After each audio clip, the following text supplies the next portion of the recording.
comes to communication, one of the things that most often create the conflict is priorities. Setting the priorities, tracking the priorities, and making sure that people who are either established contributors or newcomers know what those priorities are, where to find them, how to track them. And for example, when it comes to priorities, especially in the AI age where generating and creating and writing code is so much faster than it has been, as well as AI agents tend to write a bit more verbose code. So the code changes are getting longer and longer, which means that reviewing them is becoming a bit more complicated than what it was in the past.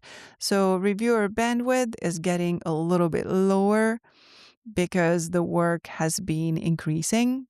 Most often, project maintainers can only get to the priority items when it comes to feature development, and then also looking into bug fixes based on the severity. Obviously, security vulnerabilities are the highest priority, and then you have critical, high priority, medium, and then lower impact bugs. Reviewers are going by this ranking and trying to review as many things as they can. Getting something onto the priority list requires a lot of things, but one of these things is good communication skills. And I have a segment for you with the conversation I had with Mike Gifford. And in this segment, we are building a little bit on the episode that aired just 2 weeks ago. And we are talking about how accessibility became a focus area in the Drupal community. And Mike talks about his experience pushing this through so that it could make its way into the priority list for the project at large. What did it take to reach that point where accessibility became a non-negotiable? I remember that you mentioned that there was leadership buy-in. How did you get that buy-in? I mean, I think partly that it came from me just being tenacious, like always just taking the time to go off and to post a few issues and or to update issues, like to make sure that things didn't die on the vine. Like that being tenacious was critical to going off and seeing it. People don't think about the basic functionality of how most open source projects work, because most open source projects have an issue queue, and people go off and make an issue, and then it falls to the bottom of the issue. And if you don't respond to it, it goes deeper and deeper and deeper in the issue queue. And then suddenly it's like it's been 5 years and nobody remembers.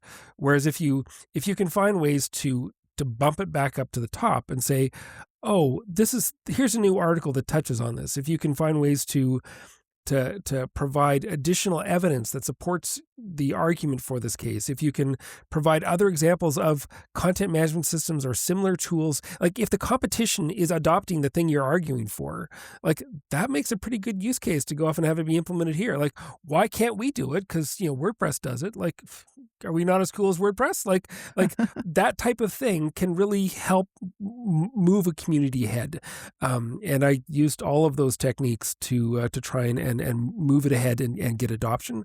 But frankly, I think that knowing Dries and Angie and others, like these are good people who want to do the right thing, and they're involved in open source because they very much believe in supporting people and supporting the community and realizing that the community has people with disabilities in it. Like we all make mistakes, and we don't like it's a good practice to go off and build accessible from the start. But most of us just we start projects and then we realize, oh yeah, we forgot about disability. And then we sort of like jump back and trying to get to that.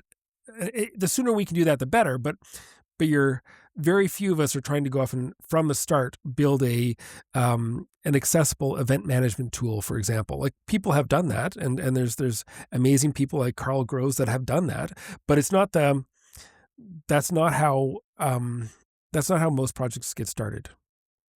I shared that experience, although that was a feature development example in OpenStack, but it was a cross project work where you had to do work in multiple projects, and that was non-trivial.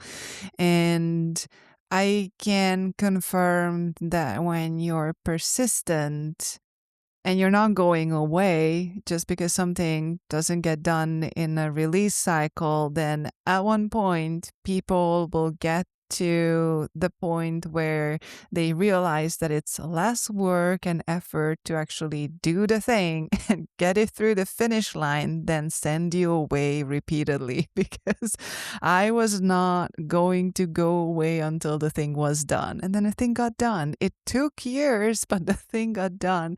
So I definitely have the same experience of that, being tenacious and being there and keep reminding people. And then eventually the conversation turns from why do you need this over to how can we make this work? Right. And obviously that my experience was a feature development, and what you were working on, that was a whole big issue for a lot of people. In this segment, we both shared this experience that if you're tenacious and consistent, then over time, you're able to communicate why something is important, why something is a priority for you, and why that something should probably be a priority for the project as well that you are working with. And especially if it is an area like accessibility, which for Drupal as an engine and framework in the web space, that means that if you do it right in Drupal, then it will be right on all the websites that are powered by Drupal.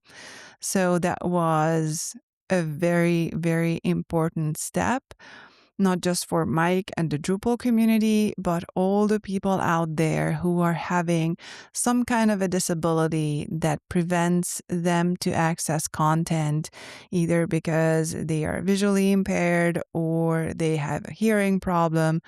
You can check out all kinds of examples of disabilities and things that affect people's ability to access a web page and the content on the web page in the episode that aired with Mike.